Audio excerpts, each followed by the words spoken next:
Show. 50 years ago this summer, the Miami Showband was on the top of the world, playing to packed dance halls up and down Ireland and adored by fans on both sides of the border. That all changed on a tragic night near Newry in July 1975 that left 3 members of the band dead. The 6 Miami bandsmen left the Castle Ballroom in Banbridge just before 2 this morning. 1 travelled north to visit friends in County Antrim. The remaining 5 drove south to Dublin and straight into a carefully prepared ambush. In the confusion, Des Lee escaped. Horrified and stunned, he hitched a lift to Newry and raised the alarm. Stephen Travers was rushed to hospital where he underwent emergency surgery.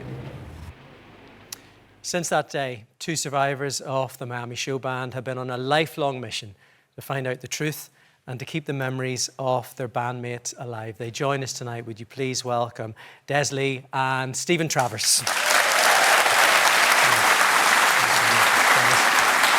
you so much. Guys, it's hard to overstate how huge the Miami Showband was in 1975. The whole country was united in grief after this attack.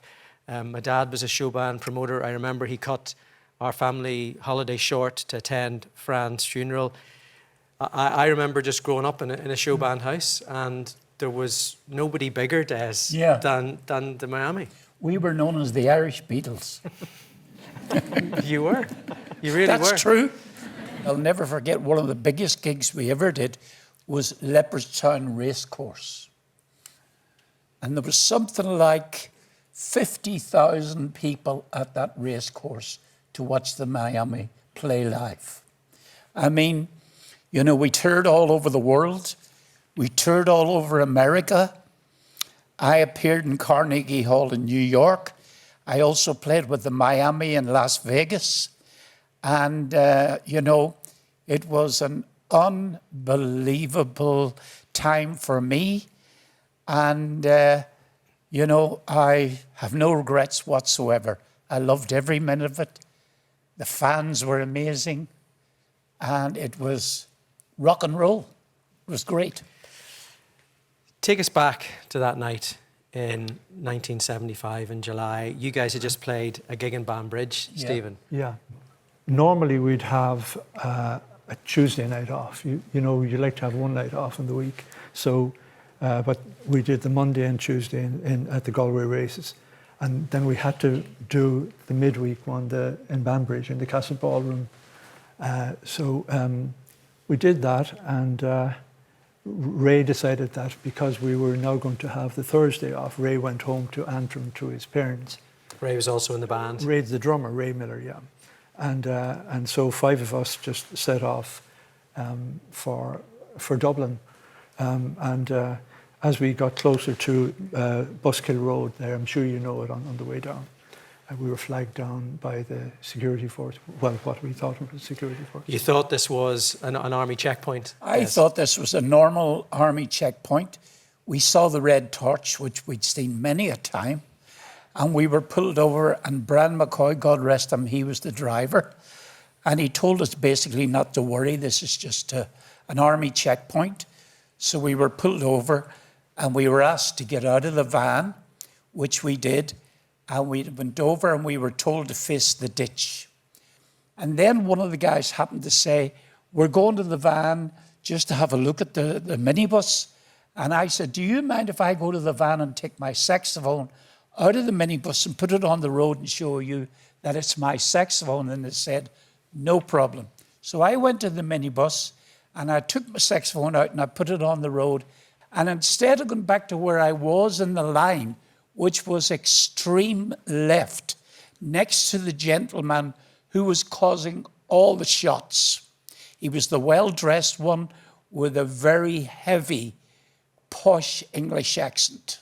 But anyway, so instead of going to where I was on the left, I went to the right and I stood next to the minibus. And that meant that you were closer to the minibus and you were closer to the minibus, Stephen, as well. And when this bomb went off prematurely, that decision saved your lives. Yeah, well, it blew me over the ditch.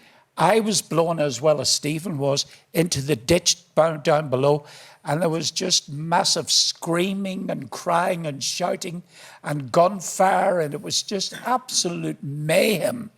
And we heard all these words like, "Are you sure those bastards are dead?" And it was absolutely horrendous. So I waited until I heard a little bit of, should we say, the mayhem going down. And when I heard the mayhem going down, I called out Fran, Brian and Tony, and I got no response, Patrick. And then I called out Stephen, and Stephen was moaning. And I said, "Stephen, I'm going to go and get help." Now, if I had been running for Ireland in a marathon that day, I would have won a gold medal. I ran up the ditch like blazes out of hell. And now I didn't know, were these guys still around? Could I still be shot? I was still frightened that these guys were still going to be around, and I could have been murdered as well. So this so-called army patrol was loyalist paramilitaries. They were putting a bomb in the minibus, which they were hoping was going to go off later. Stephen, it went off. You're lying badly injured. How badly injured were you in that field? Well, when the explosion happened, I was lifted into the air. I tried to run, but I was off the ground. So, and they tell me I was shot at that stage. I don't remember being shot, and I was shot in the right, just above my right hip, with what they call a dum-dum bullet, which is explosive bullet. It's specifically designed to explode on impact. And the first part of me that it hit, it exploded into 15 pieces. So it did a lot of damage, and then the rest of it continued up through my body, through my left lung and out under my left arm. So when I hit the ground very hard, one of the lads caught me under my arms and tried to drag me away from this, all of this killing, but I was a dead weight at that stage. And he was murdered just while he was dragging me. To be honest with you, he was, I'm certain that it was Brian McCoy, because, and the irony of this is, you know, Brian was a Protestant lad from Caledon, County Tyrone. I was a Southern Catholic from South Tipperary, and that just sort of tells you the madness of all of this. And one of the things about the Miami was that it was made up from musicians from all backgrounds, from all across Ireland. I mean, Father Brian Darcy, you were a big figure in the show bands, followed them all through that time. Where were you that night when you got the call? Actually, I was in where I was stationed that time in Mount Argus, and a rap came to the door, and I went down to it, Mount Argus, and it was some members of the management, and they were looking for help to could I go and talk to some of the families and break the news. Tony Garrity's family up in Stanaway Road, Brian McCoy, of course, and then of course there was the great Fran O'Toole, and whom I knew extremely well at that stage. And went down to Bray to tell his family down there, and it was a night I still get worried about it. It was a terrible, terrible night. We couldn't believe it happened. You see, the show bands were one of the few places in Northern Ireland at that time where there was no division. The boys have just said that some of the band were Protestant, some of them were Catholic. I knew them for a lifetime. I didn't know who was a Protestant or who was a Catholic, nor did I give a damn. And neither did anybody else. All of a sudden, you know, music is something that's unifying. That night we discovered that some people wanted to put a bomb in a band so that the band would be blamed for carrying explosives. Yeah. And that's what it was. It was designed to kill the band, designed to kill the only thing left that was bringing people together. Des, you mentioned the man with the posh English accent on the scene that night. You guys are convinced there was collusion that night between the security forces and those loyalist paramilitaries. Correct. And you've been fighting for the truth to come out ever since. Correct. Well, we got the HET report, and the HET report proved that it was collusion between the UDR, the British Army, and the RUC at the time. And they proved that it was collusion. And of course, what happened then was once it was proven to be collusion, we decided, myself and Stephen with our lawyers, that we would go to court to sue the British government. And we went to the High Court in Belfast, and thank God we won our case in the High Court in Belfast.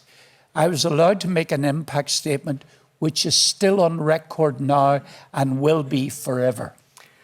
And 50 years later, Stephen, you guys are reuniting for a one-off gig.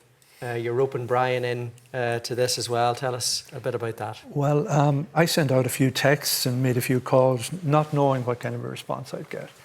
But all of a sudden, you had the Indians, the Memories, the Swarbrigs, all of our friends just got back to me and said, yeah, when and where, you know, and Johnny Logan wants to come over because, of course, Johnny, we were all great friends, and we're giving all of the profits to, you see, we're wearing the doffers, we're giving to the Irish Cancer Society.